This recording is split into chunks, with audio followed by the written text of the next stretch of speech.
아침마다 남편이 건네주던 그 하얀 알약을 받아 삼키던 그 순간들이 지금 생각하면 온몸에 소름이 돋는다. 65세가 된 지난해 생일날 남편은 내 건강을 위해서라며 영양제를 챙겨주기 시작했다. 물 한 컵과 함께 건네는 그 손길이 따뜻하다고 느꼈던 내가 참으로 어리석었다. 처음 석 달쯤은 아무 일도 없었다. 오히려 몸이 가벼워지는 것 같았고 남편의 세심함에 감사했다. 결혼 40년 만에 처음 보는 그런 모습이었으니까. 친구들에게 자랑까지 했다. 우리 남편이 요즘 달라졌다고, 내 건강을 챙긴다고. 그 말을 하던 내 입술이 지금은 떨린다. 변화는 아주 천천히 찾아왔다. 넉 달째쯤부터였을까? 손끝이 자꾸 저리기 시작했다. 설거지를 하다가도 빨래를 개다가도 손가락 끝에서 이상한 감각이 올라왔다. 나이 탓이려니 했다. 60을 넘긴 몸이 예전 같을 리 없다고 스스로를 달랬다. 남편은 여전히 매일 아침 그 알약을 건넸고 나는 의심 없이 받아 삼켰다. 5달째 머리카락이 빠지기 시작했다. 베개에 배수구에 빗에 어디를 가도 내 머리카락이 떨어져 있었다. 거울을 보면 정수리가 훤히 비치는 것 같아서 외출할 때마다 모자를 눌렀었다. 동네 사람들이 물었다. 어디 아프냐고. 나는 그저 웃으며 대답했다. 나이 들면 다 그런 거라고. 하지만 밤마다 베개를 끌어안고 울었다. 왜 이러는 걸까? 내 몸이 왜 이렇게 무너지는 걸까? 6달째 속이 메스꺼워지기 시작했다. 아침마다 화장실로 달려가 토했다. 아무것도 먹지 않았는데 뱃속에서 무언가가 끓어오르는 것 같았다. 남편은 그런 나를 보며 말했다. 병원에 가보는 게 좋겠다고. 걱정스러운 표정으로. 나는 그 표정을 진짜라고 믿었다. 저 사람도 걱정하고 있구나. 나를 사랑하니까. 병원에서는 원인을 찾지 못했다.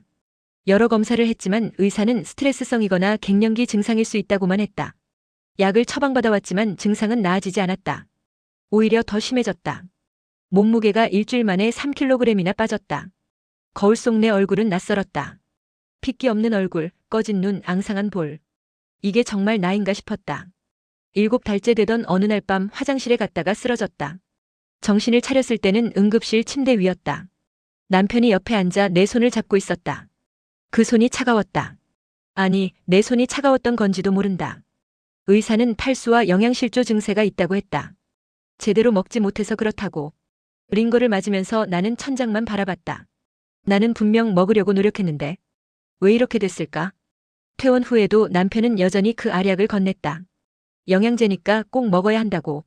몸이 약해져서 더더욱 필요하다고. 나는 순순히 받아 삼켰다. 의심이라곤 조금도 하지 않았다. 40년을 함께 산 사람인데 나를 해칠 리가 없다고 믿었다. 8달째 손발이 자주 떨리기 시작했다. 수저를 들다가 떨어뜨리고 컵을 잡다가 쏟았다. 집안일을 하는 것조차 버거워졌다. 계단을 오르내릴 때마다 다리에 힘이 빠져서 난간을 꼭 붙잡아야 했다.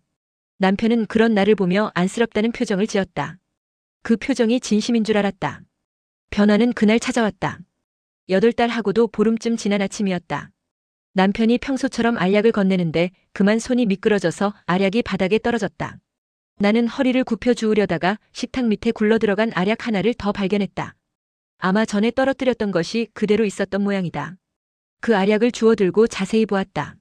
뭔가 이상했다. 남편이 매일 주던 것과 색깔이 조금 달랐다. 희미하게 적힌 글씨도 달랐다. 가슴이 두근거리기 시작했다. 나는 방으로 가서 남편이 보관하던 알약통을 찾았다. 서랍 깊숙한 곳에 숨겨져 있었다. 통을 열었을 때 손이 떨렸다. 거기에는 영양제라고 적혀 있지 않았다. 전혀 다른 약 이름이었다. 나는 그 이름을 휴대전화에 검색했다. 검색 결과를 보는 순간 온몸의 피가 거꾸로 흐르는 것 같았다. 수면제였다. 그것도 장기 복용 시 의존성과 부작용이 심한 종류의. 검색창에 뜬 부작용 목록을 보았다. 손발 저림, 탈모, 구토, 체중 감소, 근육 약화, 떨림. 내가 지난 8달 동안 겪었던 모든 증상이 거기 나열되어 있었다. 그 순간 세상이 멈춘 것 같았다. 숨을 쉴 수가 없었다. 남편이 나에게 40년을 함께 산 남편이 나에게 이런 짓을 했다니. 왜? 도대체 왜? 머릿속이 하얘졌다. 손에 쥔 약통이 바닥에 떨어졌고 알약들이 사방으로 흩어졌다. 남편이 방으로 들어왔다. 내가 바닥에 주저앉아 있는 걸 보고는 표정이 굳어졌다. 흩어진 알약들을 보고는 모든 걸 알았다는 듯 입을 다물었다. 우리는 한동안 아무 말도 하지 않았다. 정적만이 방 안을 가득 채웠다. 그날 밤 나는 남편에게 묻지 않았다. 왜 그랬는지, 무엇 때문에 그랬는지. 물어봐야 돌아올 대답이 더 끔찍할 것 같았다. 대신 나는 그저 조용히 짐을 쌌다. 옷 몇 벌과 통장, 그리고 내 약들. 진짜 내가 먹어야 할 약들. 큰딸 네 집으로 갔다.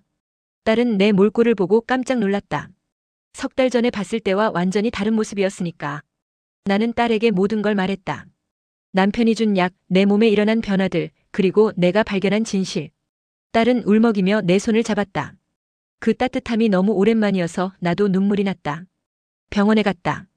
의사는 심각한 표정으로 말했다. 장기간 불필요한 수면제를 복용하면서 몸에 독성이 쌓였다고. 간 수치도 나빠졌고 신경계에도 손상이 있다고. 회복하려면 시간이 필요하다고. 나는 그 말을 들으면서 참았던 눈물이 쏟아졌다. 40년을 함께 산 사람이 나를 이렇게 만들었다는 사실이 견딜 수 없이 아팠다. 남편에게서 전화가 왔다. 받지 않았다. 문자가 왔다. 읽지 않았다. 집으로 돌아오라는 말이 적혀 있을 게 뻔했다. 나는 돌아가고 싶지 않았다. 아니, 돌아갈 수 없었다. 저 사람 옆에서 다시 잠들 자신이 없었다. 언제 또 무슨 짓을 당할지 모른다는 두려움이 나를 짓눌렀다. 딸이 물었다. 왜 아빠가 그랬을 것 같냐고. 나는 대답하지 못했다. 생각해봤다. 수없이 생각해봤다. 혹시 내가 잘못한 게 있었나? 혹시 내가 모르는 사이에 남편에게 상처를 준 적이 있었나? 하지만 아무리 생각해도 답이 나오지 않았다. 40년을 평범하게 살았다. 부부싸움도 별로 없었고 큰 문제도 없었다. 그런데 왜? 3달이 지났다. 약을 끊고 제대로 된 치료를 받으면서 몸은 조금씩 회복되었다. 머리카락도 다시 자라기 시작했고 손발 저림도 줄어들었다. 하지만 마음은 회복되지 않았다. 밤마다 악몽을 꾸었다. 남편이 건네는 알약을 받아 삼키는 꿈. 그리고 내 몸이 서서히 무너지는 꿈.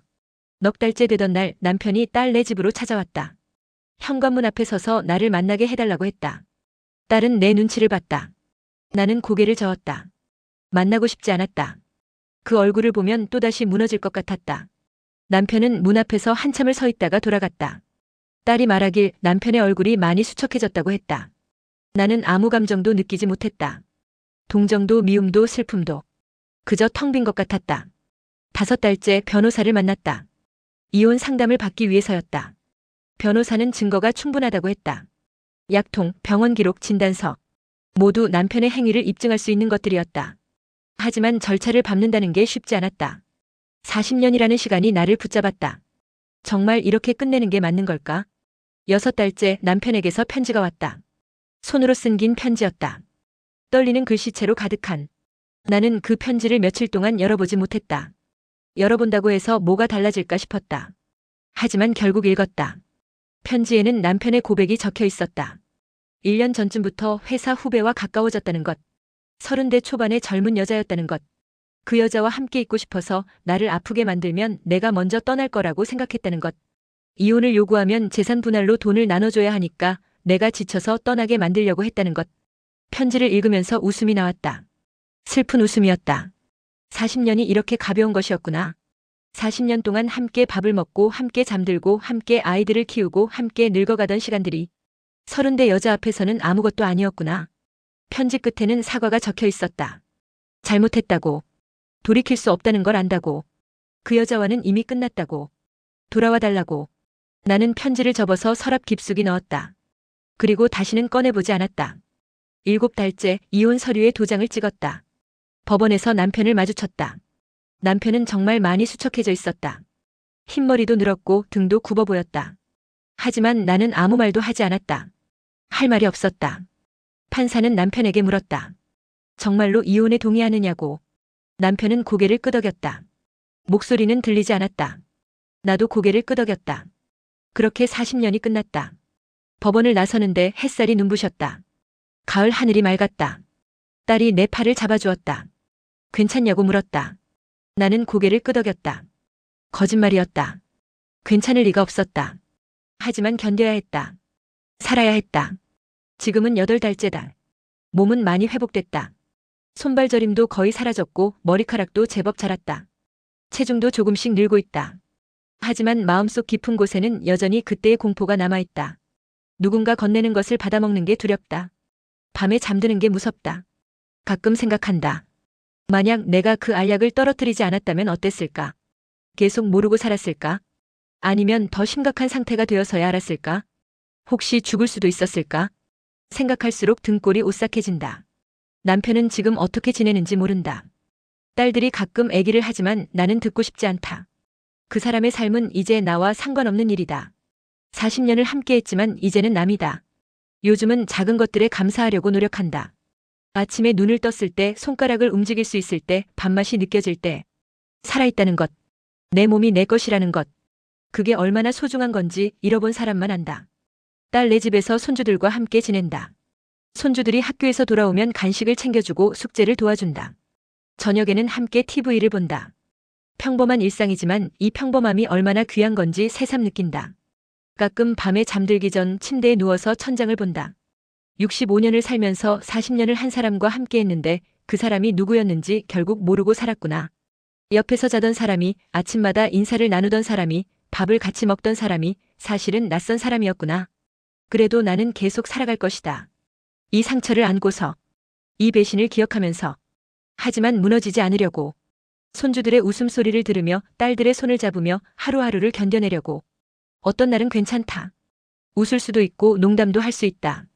하지만 어떤 날은 갑자기 눈물이 난다. 설거지를 하다가 빨래를 개다가 아무것도 아닌 순간에 40년이라는 시간이 너무 아까워서 그 시간을 돌려받을 수 없다는 게 너무 억울해서 남편이 건네던 그 하얀 알약, 영양제인 줄 알고 믿으며 삼켰던 그 알약들, 그게 내 몸을 망가뜨리고 있었다는 사실. 그 사실을 알게 된 순간부터 나는 다시는 예전의 내가 될 수 없다는 걸 안다.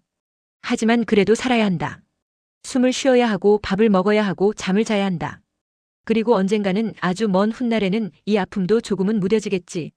완전히 사라지지는 않겠지만 견딜만해지겠지. 지금 이 순간도 나는 살아있다. 내 심장이 뛰고 내 폐가 숨을 쉬고 내 눈이 세상을 본다. 그것만으로도 충분하다고 스스로에게 말한다. 매일 아침 거울을 보며 말한다. 오늘도 살아냈다고. 내일도 살아낼 거라고. 65년을 살면서 배운 게 있다면 사람은 생각보다 강하다는 것이다. 무너질 것 같아도 무너지지 않는다.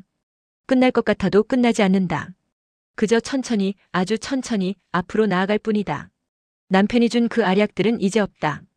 하지만 그 알약들이 남긴 흔적은 여전히 내 안에 있다. 몸의 흔적도 마음의 흔적도. 그 흔적들과 함께 살아가는 법을 배우고 있다. 쉽지 않지만 불가능하지도 않다. 어쩌면 이게 인생인지도 모른다.